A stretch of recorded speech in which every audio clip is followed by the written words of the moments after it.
Imagine you're a pilot. It's December 5th, 1945.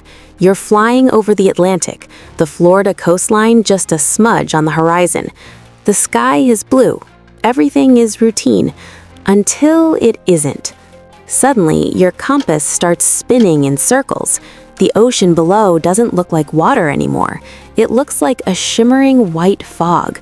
You radio for help, and your flight leader's voice comes through, sounding like he's 1,000 miles away. Everything is wrong. Even the ocean looks wrong. That was Flight 19. 5 Navy bombers, 14 men. They didn't just crash, they vanished. No oil slicks, no debris, no bodies. And when a rescue plane with 13 more men went up to find them, it vanished too. 27 men, 6 planes, gone in a single afternoon.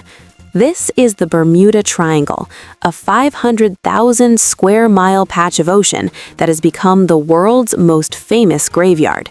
For decades, we've blamed aliens, Atlantis, and time warps. But standing here in 2025 with our satellites and deep-sea drones, do we finally have the answer? Or is the Devil's Triangle still hiding something?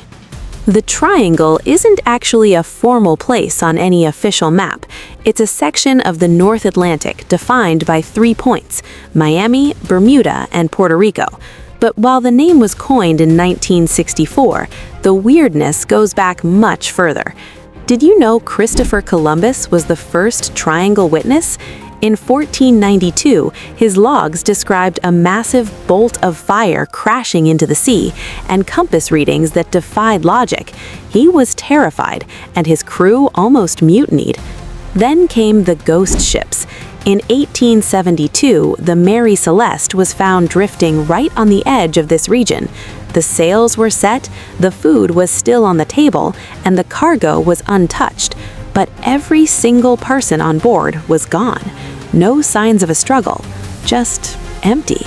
And then there's the USS Cyclops in 1918, a massive 542-foot Navy ship carrying 300 people and a heavy load of manganese ore.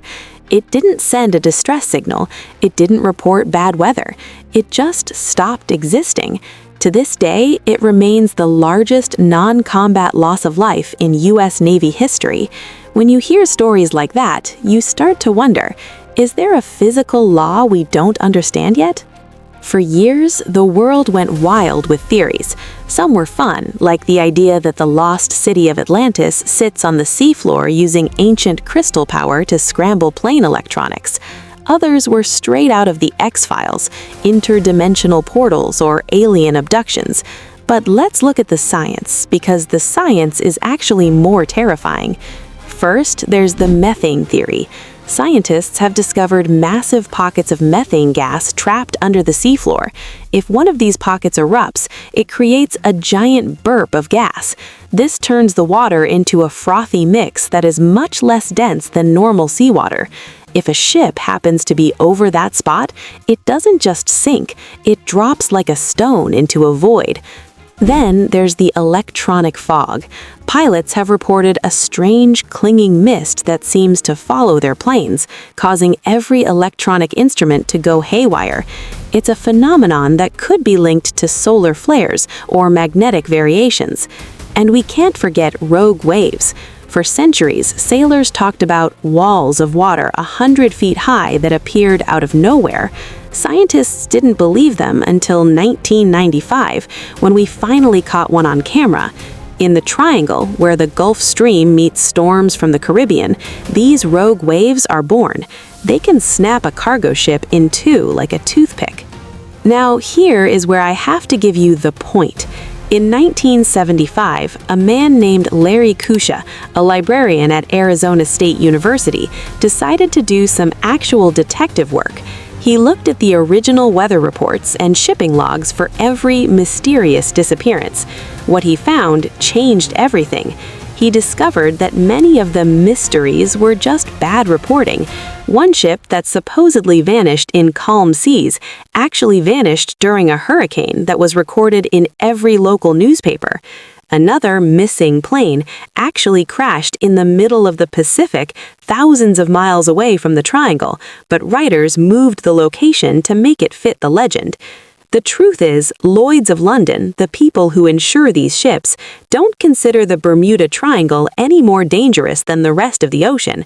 Statistically, because this is one of the busiest shipping lanes in the world, you expect more accidents here. It's like a busy highway. It's not haunted, it's just crowded. So if it's just statistics and weather, why are we still fascinated? Because the ocean is the last great frontier on Earth.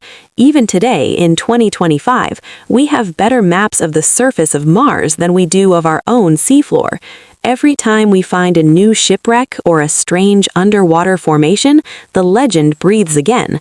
The recent view tells us that nature is just more powerful than we want to admit.